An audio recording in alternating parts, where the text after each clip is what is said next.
All right, guys. DerekSalvatore of Salvatore Racing here. 2017 Road Glide. Guy literally ate all the teeth off the belt. It's a 124-inch build.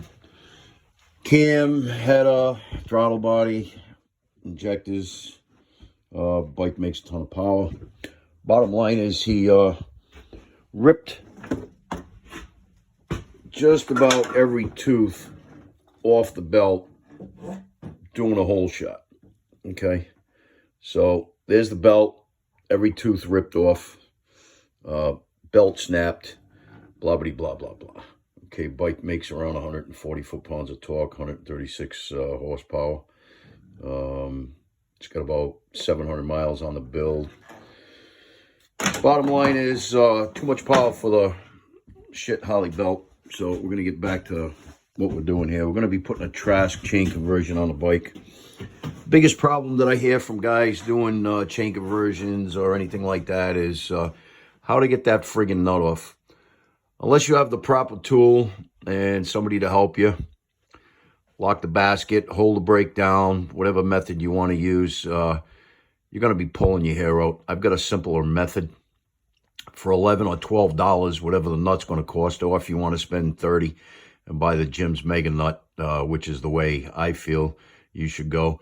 You could always do it the real easy way in 7, maybe 10 minutes and get it off. I'm about ready to make the final cut. I've already started making the other cuts on the nut. So basically, this is what we're going to do. We're going to take a small Dremel and we're going to finish cutting through the nut right here. And you know what?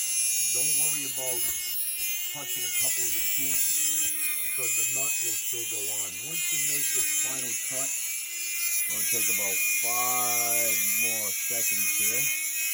Okay, as soon as I get that done, and you can see I'm just starting to grab the teeth there. I'm doing this one for demonstration purposes. What I'll do is I'll take my chisel now, and I'll set my chisel right at the cut. Okay, got the chisel there, and I'm gonna try to hold the phone and make the hit at the same time, and I'm gonna show you what's gonna happen. I really have nowhere to put the phone. It's late at night, don't have anybody here helping me. So hold on, I'm just gonna make the hit and split the nut, and I'll pick the phone right up. Give me 1 second.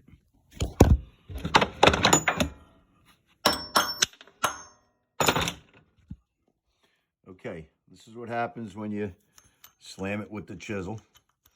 Okay, basically what I do is I put the chisel in the second cut, slammed it with the hammer, bang, top piece falls off. Now, what I'll do is get the same chisel and I'll hammer the, let me see if I can get the phone to cooperate here.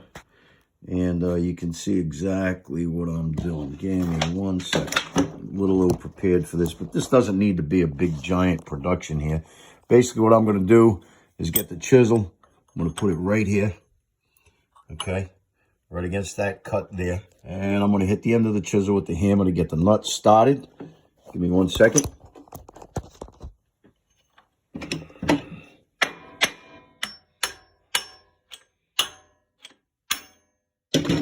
Okay. Now watch this.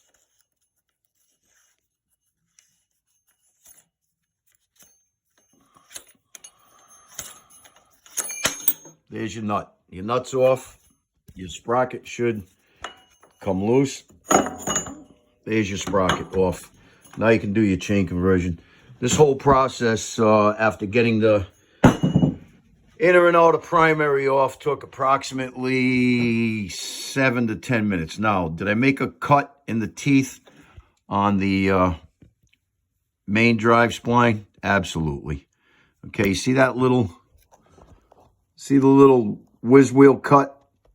Yep, it's through a couple of the threads. I promise you that will never, never, ever, ever affect the ability of the Jim's Mega Nut to hold your next sprocket or pulley on. I'm doing a chain conversion here, Trask chain conversion. So basically that's it. The video took 5 minutes. to show you 7 minutes worth of work, not counting in or out a primary clutch basket compensator, yada, yada, yada.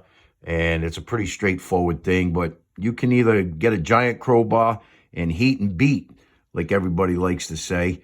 But I don't recommend that. It's devastating on the internals of the transmission, main shaft. Some of them come off, fairly easy. Remember, that went on between 180 and 190 foot-pounds. With the Jim Mega Nut, he recommends, I believe, 150 or 160 foot-pounds. Line up the bolt holes. If you can't, back it off of here or tighten it up here until you can. It's basically, this is the Jim's Mega Nut. Once it goes on, and your sprocket's on there, blah, blah, blah. This one's actually for a twin cam. It's an 1 7/8. This is a 2 1/4 nut that belongs on the M8s, but I'm using this for illustration purposes. The holes in the outer ring will line up with the 2 holes on your gear or your sprocket. Use some red Loctite. Put your bolts in, line it up, lock it down. Done, done, done, done. This whole process can be streamlined by doing what I said. Just get a little Dremel, small Dremel, small cutoff wheel, cut through the nut. Yes, you may, in fact, touch the threads. It's not going to damage anything. Good luck. God bless. Stay safe.